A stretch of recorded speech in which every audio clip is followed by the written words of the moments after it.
I don't want your money, Chad. I want you to lose everything.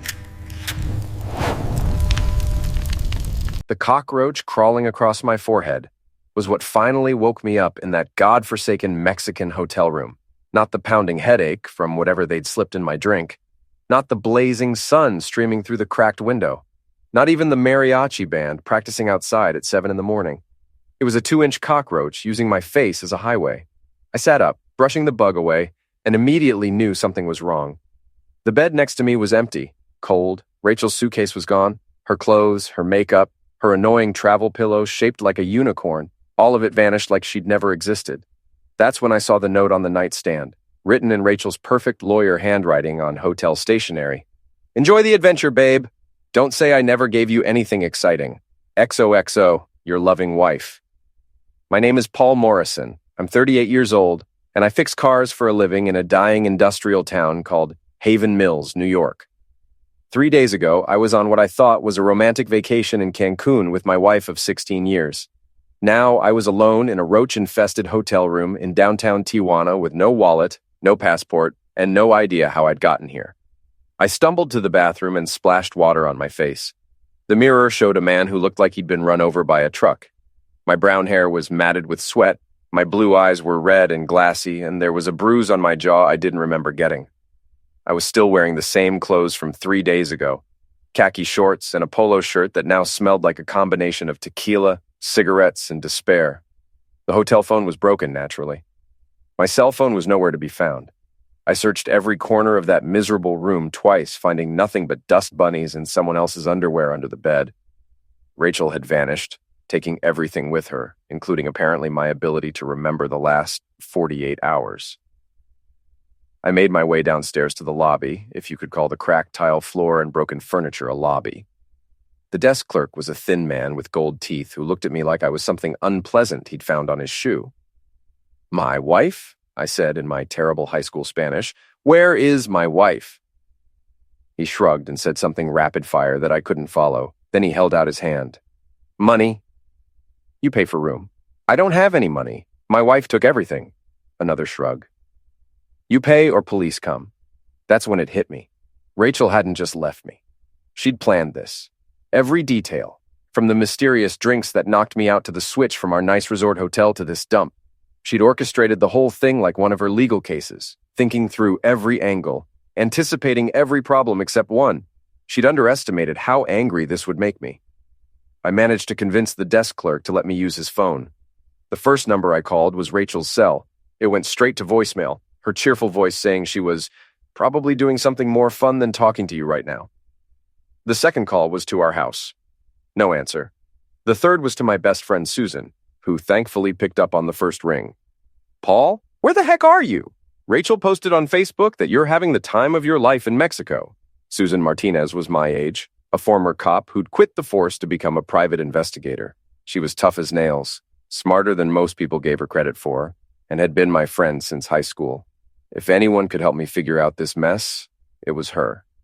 "I'm in Tijuana," I said. "Rachel left me here. I have no money, no passport, nothing." There was a long pause. "What do you mean she left you?" "I mean, she's gone, disappeared, left me a note saying to enjoy the adventure." Jesus Christ, Paul. What kind of sick joke is that? The kind that stops being funny real quick. Can you help me get home?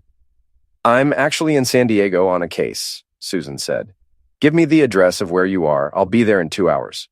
While I waited for Susan, I tried to piece together what had happened. I remembered being at a beachside bar with Rachel on our last night in Cancun. She'd been unusually affectionate, buying me drinks, laughing at my jokes, acting like the woman I'd married instead of the cold stranger she'd become over the past year. The next thing I knew, I was waking up in Tijuana. Susan found me sitting on the curb outside the hotel, looking like a refugee from my own life. She pulled up in a rental car, took one look at me, and shook her head. "You look like heck," she said, getting out of the car. Susan was 5'6", with black hair she kept in a practical ponytail and dark eyes that missed nothing. She was wearing jeans and a t-shirt that showed off the kind of muscles you got from years of police work and boxing at the gym. "Feel worse than I look," I said. "Thanks for coming." "Don't thank me yet. We've got to get you a temporary passport and figure out how to get you across the border without ending up in jail." It took 6 hours, 3 government offices, and most of Susan's cash, but we finally got me the paperwork I needed. As we drove north toward the border, Susan filled me in on what Rachel had been posting on social media. "She's been documenting your whole adventure," Susan said, showing me her phone. "Look at this." Rachel had posted a series of photos and videos over the past 2 days. There was a picture of an empty beach chair with the caption, "Paul's off exploring the real Mexico." There was a video of her laughing in what looked like an airport bar, saying some people need to learn to be more spontaneous. And most recently, a selfie of her on what was clearly a plane with the text, "Heading home. Can't wait to see how Paul's adventure turns out." "She planned this whole thing," I said, feeling the anger build in my chest like a fire. Every detail.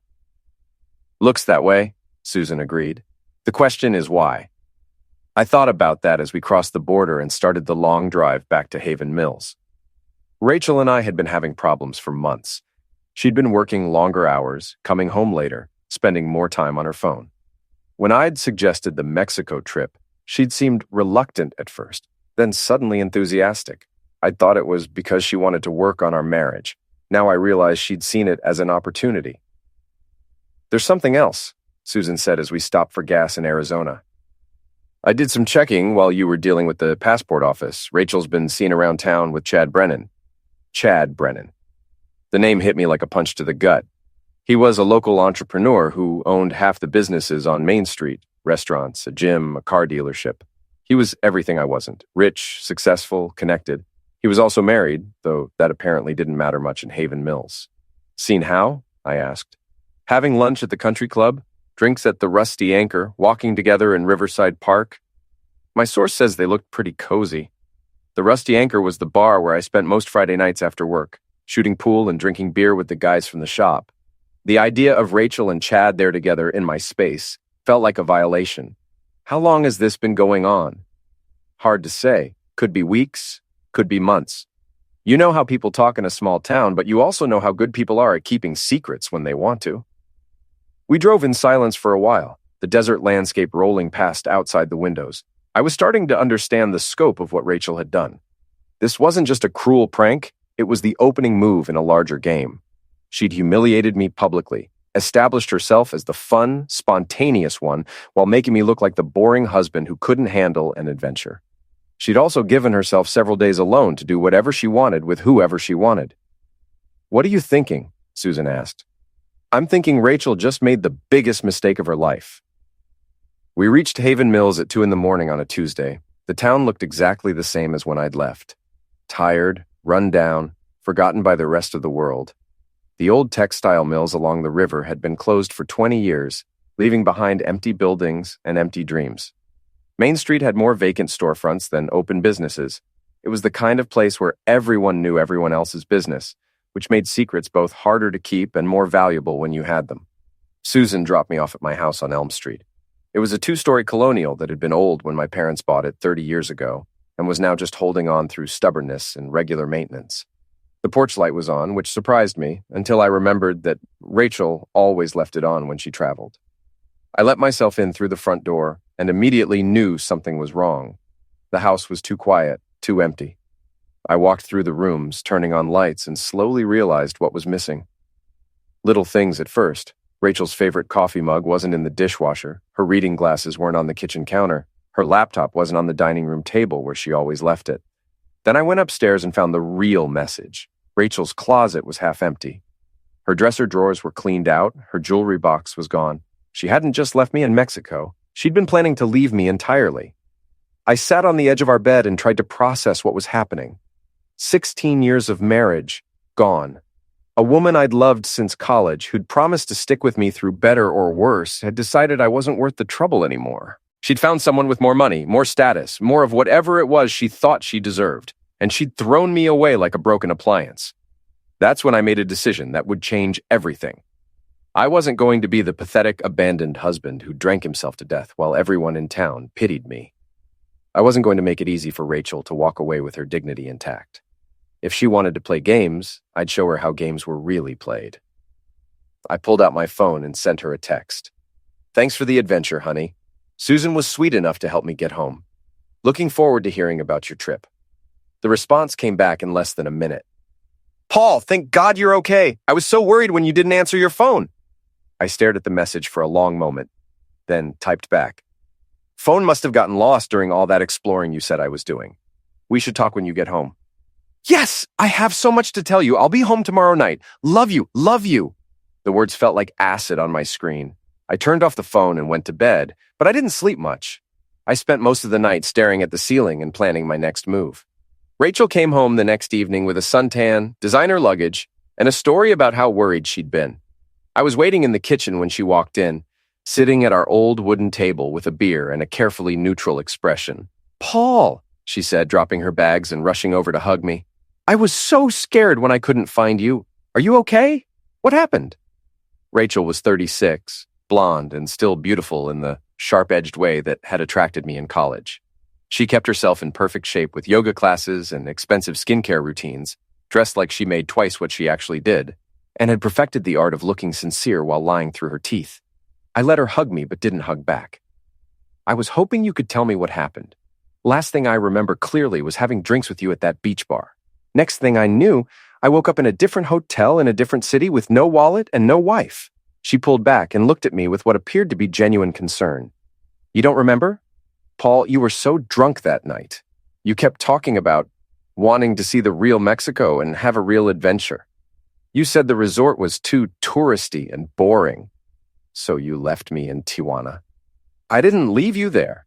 You insisted on going. You found some guys at the bar who said they knew the perfect place to party.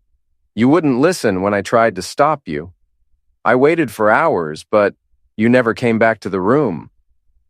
The story was smooth, practiced, delivered with just the right amount of hurt and confusion. If I hadn't known better, I might have believed it myself.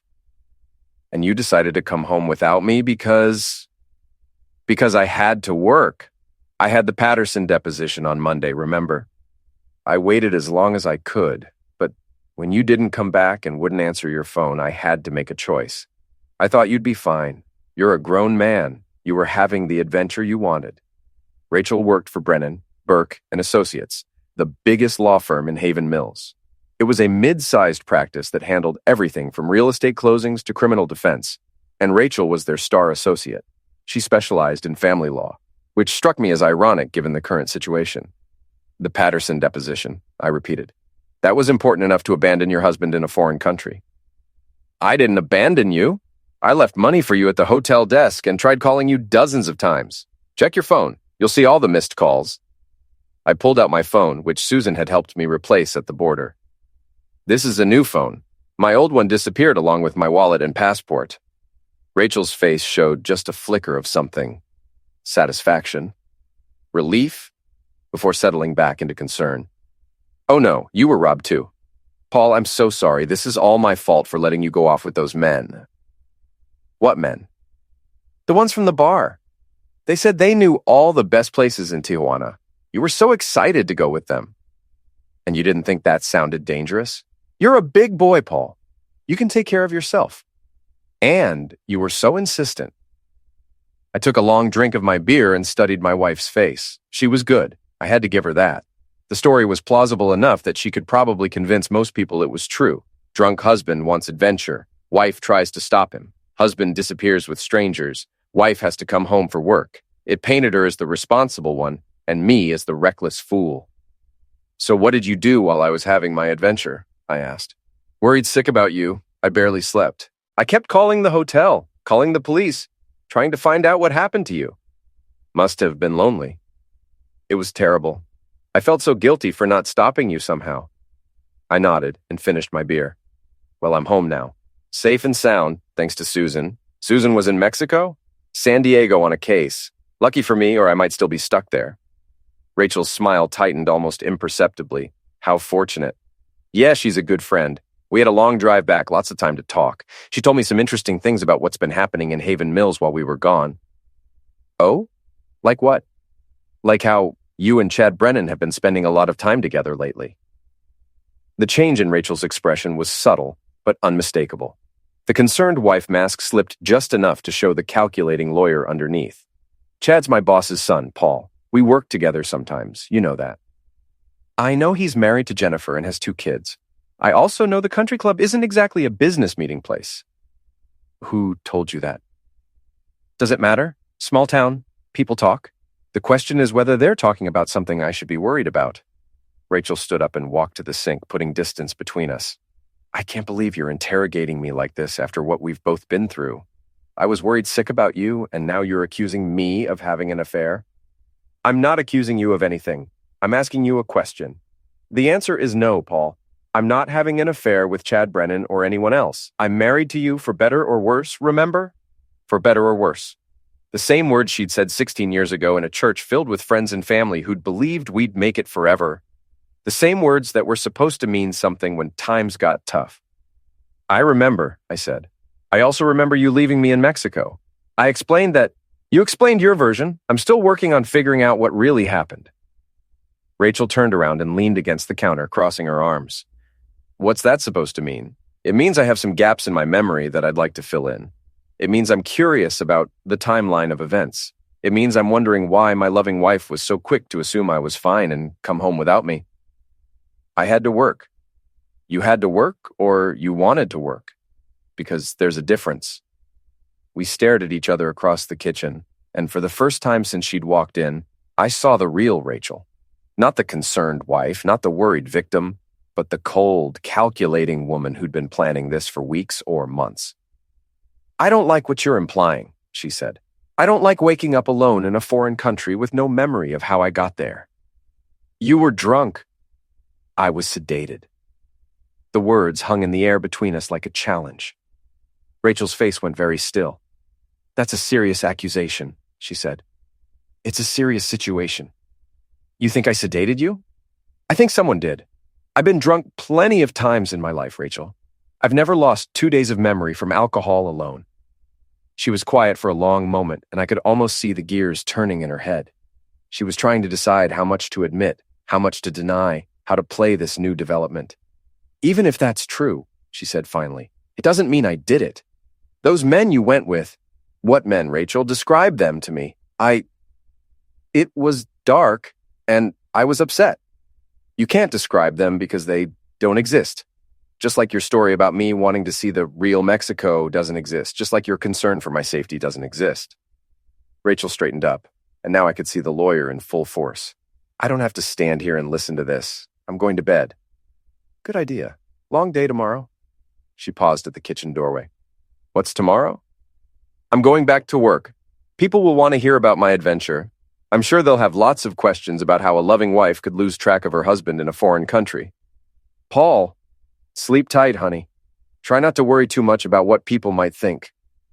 She left without another word, and I heard her footsteps on the stairs, then the bedroom door closing. I sat in the kitchen for another hour, finishing my beer and thinking about my next move. Rachel had made her first mistake by coming home with a story full of holes. Her second mistake was underestimating how much I'd learned during my long drive back with Susan. And her third mistake was assuming I'd be too hurt and humiliated to fight back. I pulled out my phone and sent Susan a text. She's home. Stories BS, just like we thought. Ready to find out what really happened while I was gone? The response came back quickly. Already on it. Meet me at the Anchor tomorrow night. I'll have some interesting information for you. I smiled for the first time in days. Rachel wanted to play games? Fine, but she'd picked the wrong opponent. The next morning, I went back to work at Morrison's Auto Repair, the shop I'd inherited from my father 5 years ago. It wasn't much to look at. A converted garage with 2 bays, an office that doubled as a waiting room, and a reputation for honest work at fair prices. It kept me busy and paid the bills, which was about all you could ask for in Haven Mills. My employee, Tommy Rodriguez, was already there when I arrived, working on the brakes of a 2015 Honda Civic. Tommy was 25, built like a linebacker, and one of the best mechanics I'd ever seen. He was also one of the few people in town who didn't seem interested in gossip, which made him a good person to have around when your personal life was falling apart. Hey, boss, he said, looking up from under the hood. How was Mexico? Educational? I said. Anything interesting happening while I was gone? Mrs. Patterson's Buick is making that noise again. Told her it needs a new transmission, but she wants to keep throwing money at patch jobs. Her choice. What else? Tommy wiped his hands on a rag and gave me a look. You asking about car stuff or other stuff? other stuff. Your wife was in here Monday morning, said she needed her oil changed before a long drive. I felt something cold settle in my stomach. Monday morning? You sure about that? Positive. I was surprised to see her since I thought you two were in Mexico together. Monday morning. Rachel and I had been scheduled to fly home Monday evening. If she'd been getting her oil changed Monday morning, that meant she'd been back in Haven Mills for at least a day before I even knew where I was. Did she say where she was driving to? Nope. But she seemed pretty happy about something, kept checking her phone and smiling. I spent the morning working on routine maintenance and thinking about what Tommy had told me. Rachel's story was falling apart faster than I'd expected. She hadn't just come home early for work. She'd been back in town for days while I was stuck in Mexico. At lunch, I drove to the Riverside Diner, a place where the coffee was strong and the waitresses had been working there since the Carter administration. It was also the kind of place where you could learn everything worth knowing about Haven Mills in the time it took to eat a burger and fries. Dolores Martinez, Susan's aunt, was working the lunch shift. She was 60, gray-haired, and had been collecting gossip in Haven Mills for 4 decades. If anyone knew what Rachel had been up to, it would be Dolores. Paul Morrison, she said as I sat down at the counter. Heard you had quite an adventure in Mexico. Word travels fast. Faster than you'd think. Coffee, please, and whatever the special is. Dolores poured coffee and leaned against the counter. So what really happened down there? Rachel's been telling everyone you ran off to party with some strangers and left her alone. That's one version of events. And the other version? I looked around the diner. There were a few other customers, but no one close enough to overhear. The other version is that I woke up alone in a hotel room in Tijuana with no memory of how I got there and no wife. Dolores's eyebrows went up. No kidding. No kidding. Susan had to help me get home. Well, that's interesting, because Rachel was in here Tuesday morning having breakfast with someone who wasn't you. Oh? Who was she with? Chad Brennan. They were sitting in that corner booth, heads close together, talking real quiet-like. Looked pretty cozy for a business meeting. Tuesday morning. The same day I'd been dealing with Mexican bureaucracy and trying to get a temporary passport. While I'd been stranded and desperate, Rachel had been having intimate breakfasts with her lover. How long have people been seeing them together? I asked. A couple months, maybe more. They're not exactly hiding it, but they're not advertising it either. You know how it is. Everyone knows, but nobody talks about it directly. Except to you, Dolores smiled. I'm like a priest, honey. People tell me things because they know I'll keep their secrets. But you're telling me. You're the husband. You got a right to know. She brought me a plate of meatloaf and mashed potatoes, and I ate while she told me everything she'd heard. Rachel and Chad had been seen together at restaurants, bars, and walking in the park. They'd been careful not to be too obvious about it, but in a town the size of Haven Mills, careful wasn't careful enough. The thing is, Dolores said, most people figured you already knew. Figured maybe you had some kind of arrangement. An arrangement? You know modern marriage. Some couples work things out different than the old days. The idea that people thought I was okay with my wife cheating on me was almost worse than the cheating itself. It meant they saw me as weak, pathetic, the kind of man who'd put up with anything to avoid being alone. No arrangement, I said.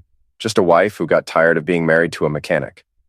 Chad Brennan's got money, I'll give him that, but money isn't everything. Tell that to Rachel.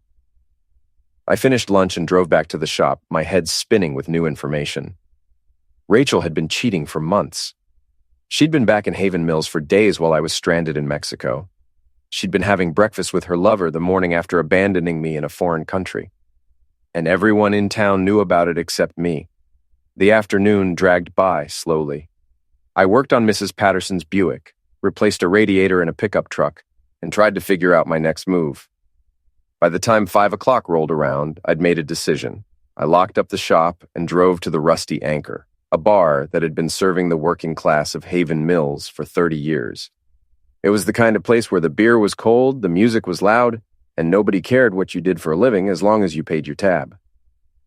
Susan was already there when I arrived, sitting in a corner booth with a beer and a manila folder. She looked up when I walked in and nodded toward the empty seat across from her. You look like heck, she said as I sat down. Feel worse. What did you find out? Susan opened the folder and spread out several photographs. They showed Rachel and Chad together at various locations around town. The country club, a restaurant, the parking lot behind the law office. These are from the past 3 weeks, Susan said. I've got more going back 2 months. I studied the photos.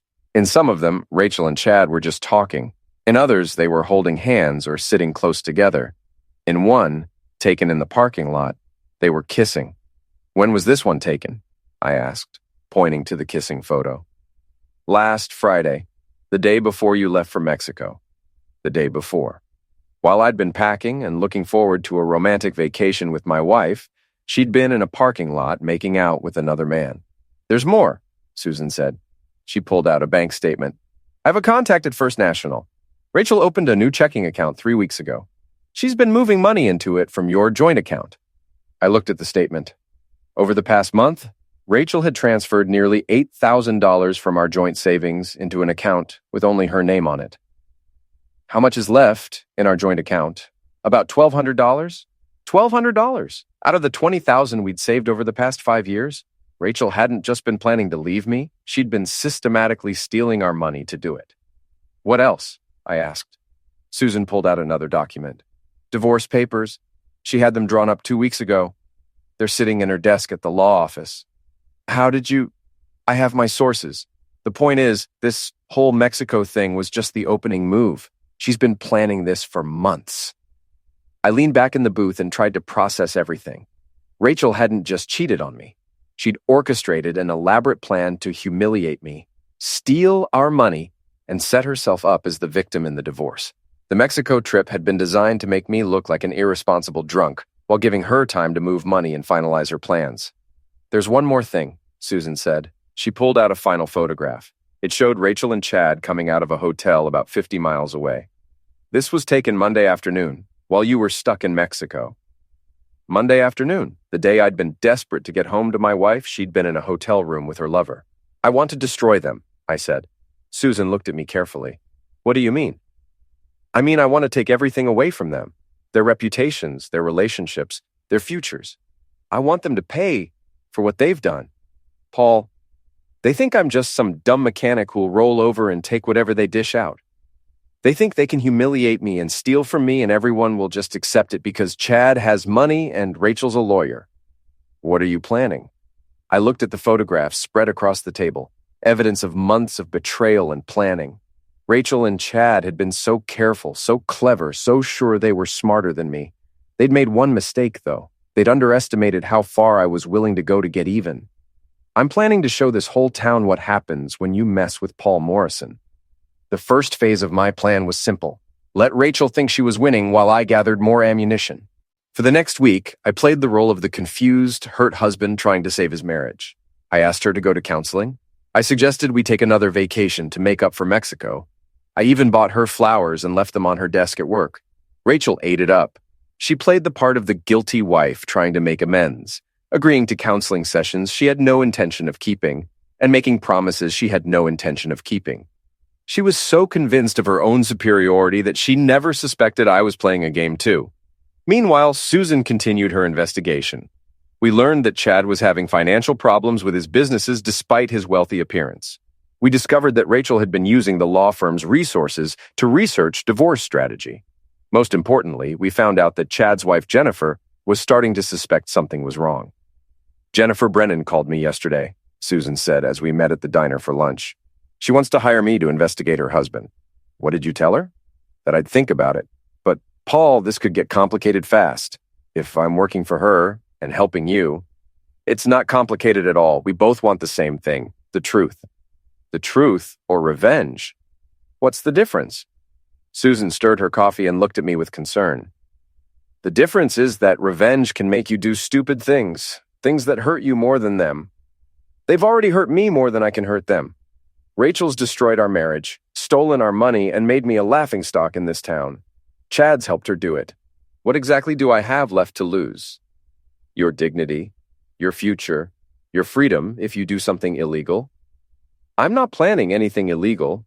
I'm planning to give them exactly what they deserve. That afternoon, I put the second phase of my plan into motion. I called Rachel at work and asked her to meet me for dinner at Antonio's, the nicest restaurant in Haven Mills. She agreed, probably thinking I was going to propose some grand romantic gesture to win her back. Antonio's was the kind of place where Haven Mill's elite went to see and be seen. The food was overpriced, the atmosphere was pretentious, and the tables were close enough together that conversations carried. It was perfect for what I had in mind. Rachel arrived wearing a black dress that probably cost more than I made in a week. She looked beautiful, sophisticated, and completely out of place with a mechanic husband, which was exactly the point she was trying to make. "This is nice," she said as we were seated at a table in the center of the dining room. "What's the occasion?" "I wanted to talk about our future," I said, "about what we both want." "Oh, well, that's good, Paul. I think we need to be honest with each other." "I agree completely. Honesty is exactly what we need." Rachel smiled and reached across the table to touch my hand. "I'm glad you feel that way, because there are some things I need to tell you. Before you do that, there's something I want to give you." I reached into my jacket pocket and pulled out a manila envelope. Rachel looked at it curiously as I placed it on the table between us.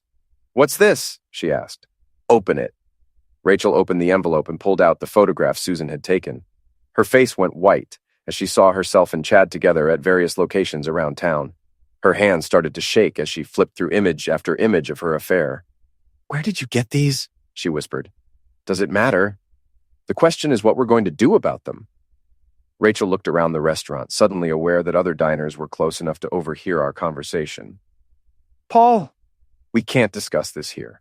"Why not? Are you embarrassed, ashamed, worried about what people might think?" "Keep your voice down." "I don't think I will. See, I've been keeping my voice down for months while you've been running around town with Chad Brennan. I've been the understanding husband, the patient victim, the fool who didn't know what everyone else knew." "Paul, please." "Please what? Please continue to pretend I don't know you're cheating on me? Please keep quiet while you steal our money and plan to divorce me? Please make this easy for you?" Other diners were starting to stare now. Rachel's face was bright red, and she was gripping the photographs so tightly her knuckles were white. "You're making a scene," she hissed. "I'm making a point. The point is that I know everything, Rachel. I know about the affair. I know about the money. I know about the divorce papers. I know you left me in Mexico on purpose. I know you've been planning this for months. You don't understand. I understand perfectly. You got tired of being married to a mechanic. You found someone with more money and status. You decided to trade up. The only thing I don't understand is why you thought you could humiliate me and get away with it." Rachel stood up abruptly, the photographs scattering across the table. "I'm not doing this here. Sit down, Rachel." "No, I'm leaving. If you leave now, everyone in this restaurant will know exactly what we were discussing. Is that what you want?" She stood there for a moment, torn between her desire to escape and her fear of making things worse. Finally, she sat back down and tried to compose herself. "What do you want?" she asked quietly. "I want you to understand that the game has changed.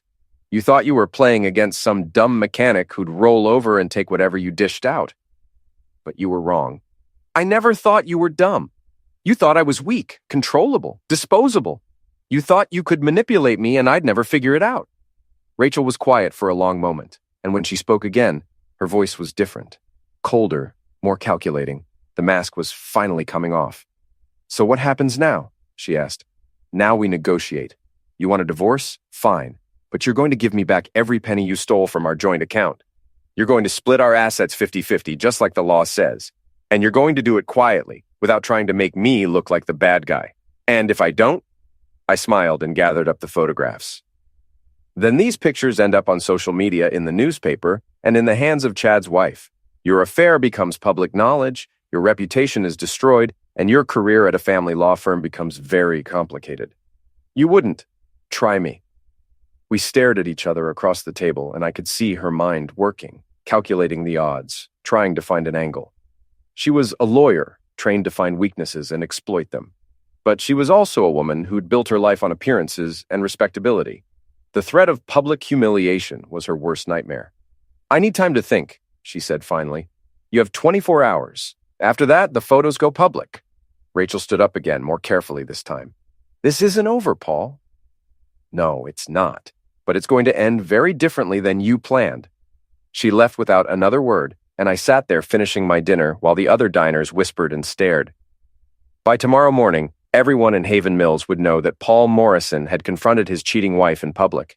The story would grow and change as it spread, but the basic facts would remain. I wasn't the weak, clueless husband everyone thought I was. I paid the check and drove home, feeling better than I had in weeks. Phase 2 was complete.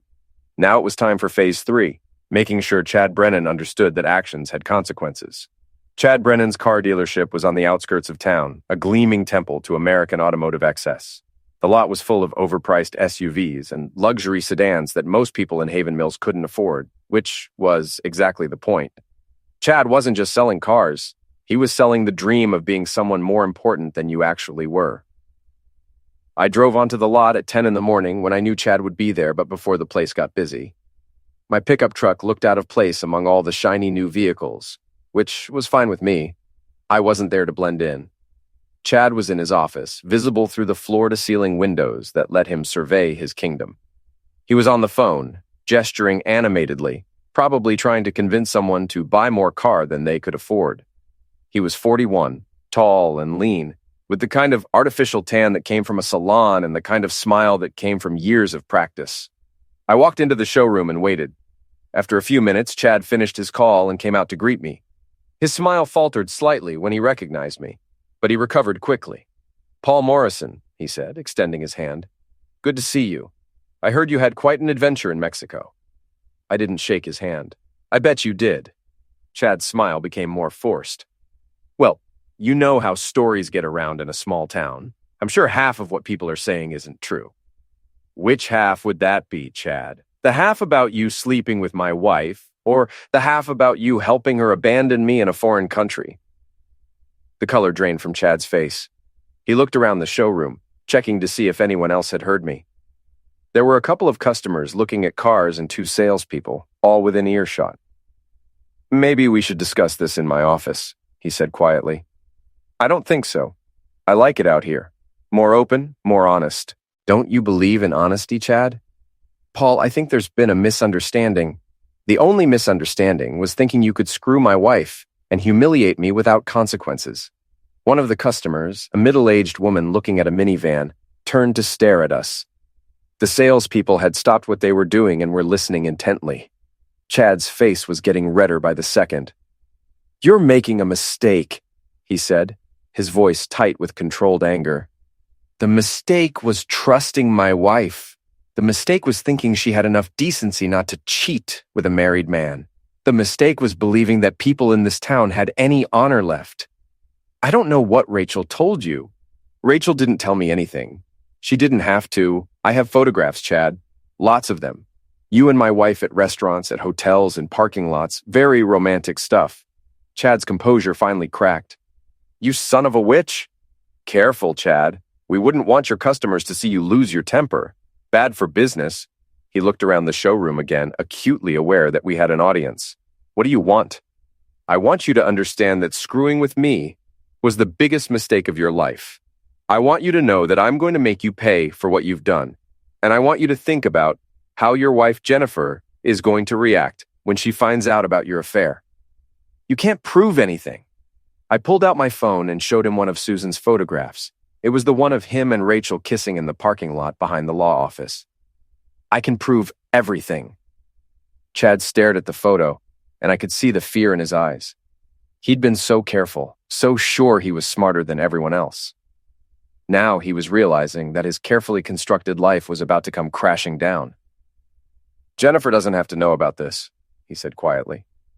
"We can work something out." "Like what?" "Money. I'll pay you whatever you want." "You think this is about money?" "Everything's about money, Paul. Name your price." I looked at him with disgust. "You really don't get it, do you? This isn't about money. This is about respect.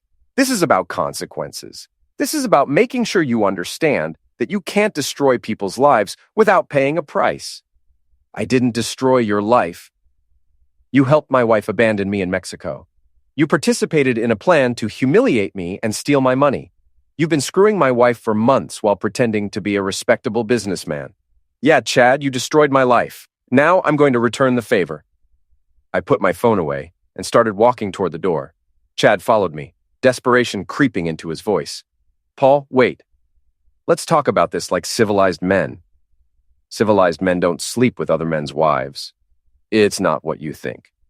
Rachel and I, we have feelings for each other. Real feelings. I stopped and turned around. Real feelings? Is that what you call it when you help someone slip something into their husband's drink and abandon him in a foreign country? I didn't know about Mexico. Rachel said you two were having problems, that you were getting divorced anyway. So that made it okay to move in on another man's wife? Chad looked around desperately, aware that everyone in the showroom was listening to our conversation. Can we please discuss this privately? No, Chad. See, privacy is what allowed you to destroy my marriage. Privacy is what did let you sneak around behind my back for months. I think it's time for a little transparency. I walked back to the center of the showroom and raised my voice so everyone could hear me clearly.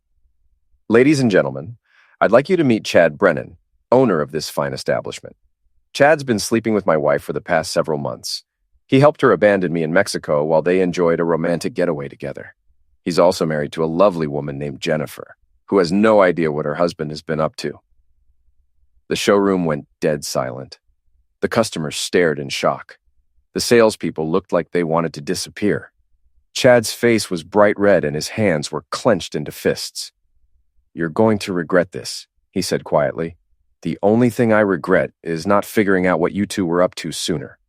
But don't worry, Chad. I'm going to make up for lost time. I walked out of the showroom and got back in my truck. As I drove away, I could see Chad through the window, trying to explain to his customers and employees.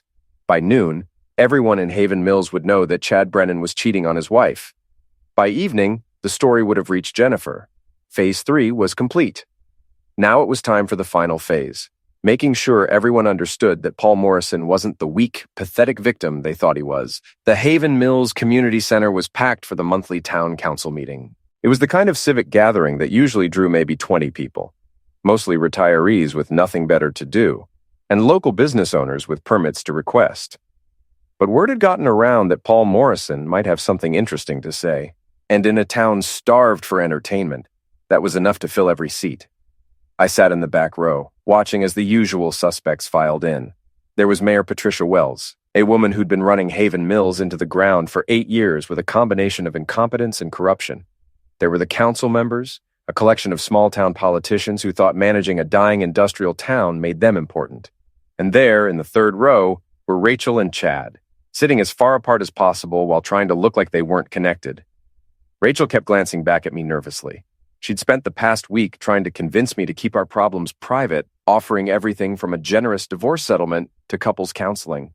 She'd even suggested we could work out some kind of arrangement where we stayed married but lived separate lives. The desperation in her voice had been almost pathetic.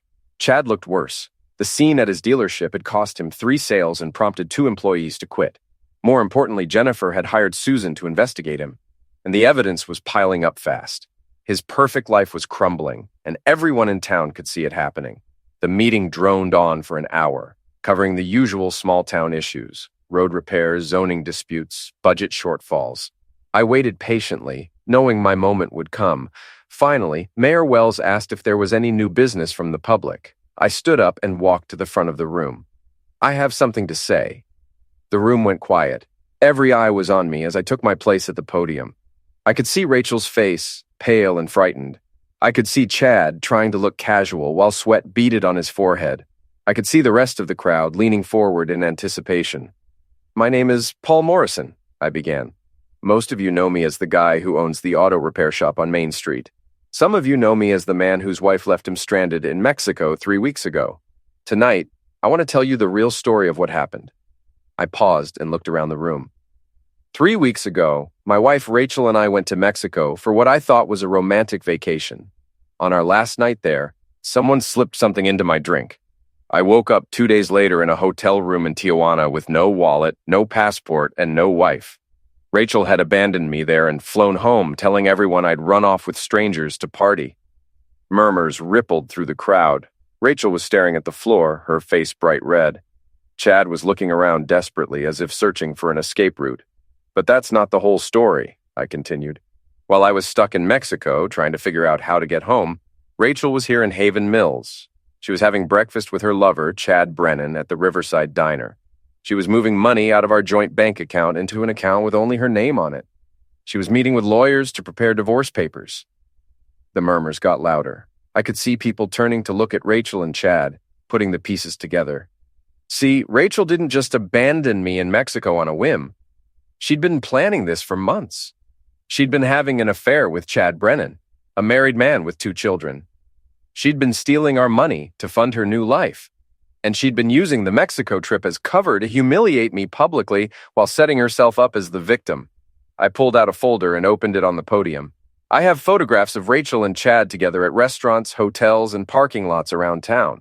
I have bank records showing how she systematically stole our savings. I have testimony from witnesses who saw them together while I was stranded in a foreign country. The room erupted in shocked whispers and gasps. Rachel stood up abruptly and headed for the door, but I wasn't finished. But here's what really bothers me, I said, raising my voice to be heard over the crowd. It's not just that my wife cheated on me. It's not just that she stole from me. It's that she thought she could get away with it because I'm just a mechanic. She thought I was too stupid to figure out what was happening. She thought I was too weak to fight back. Rachel had reached the door, but she stopped and turned around when she heard this. Well, Rachel, you were wrong. I'm not stupid, and I'm not weak. And I'm not going to let you destroy my life without consequences. I turned to address the crowd directly. Some of you probably think this is just a domestic dispute that doesn't belong in a public forum, but I disagree. When someone uses lies and manipulation to destroy another person's reputation, it becomes everyone's business. When someone steals money and abandons their spouse in a foreign country, it says something about their character that this community needs to know. Chad finally stood up and headed for the door. But I wasn't done with him either. Chad Brennan likes to present himself as a successful businessman and pillar of the community. But he's a man who helps married women give their husbands something without their knowledge. He's a man who participates in elaborate schemes to humiliate and rob people. He's a man who cheats on his wife and children. Is that really the kind of person you want representing Haven Mills? The crowd was buzzing with conversation now. Some people looked shocked, others looked angry, and a few looked like they were enjoying the show. Mayor Wells was banging her gavel, trying to restore order, but nobody was paying attention to her. I'm not asking for your pity, I said. I'm not asking you to take sides in my marriage. I'm just asking you to remember that actions have consequences. When you see Rachel Morrison around town, remember that she's a woman who abandons her husband in foreign countries. When you see Chad Brennan, remember that he's a man who helps destroy marriages for his own gratification. I closed the folder and picked it up. That's all I have to say. Thank you for your time. The room erupted as I walked back to my seat. People were shouting questions, arguing with each other, and craning their necks to see how Rachel and Chad were reacting. Mayor Wells gave up trying to restore order and simply declared the meeting adjourned. As people filed out of the community center, many of them stopped to shake my hand or pat me on the back. Some offered words of support, others just wanted to hear more details about what had happened. I answered their questions politely, but didn't elaborate beyond what I'd already said. Susan was waiting for me in the parking lot. Well, that was quite a performance, she said. It wasn't a performance. It was the truth. The truth can be a dangerous tool. So can lies and betrayal.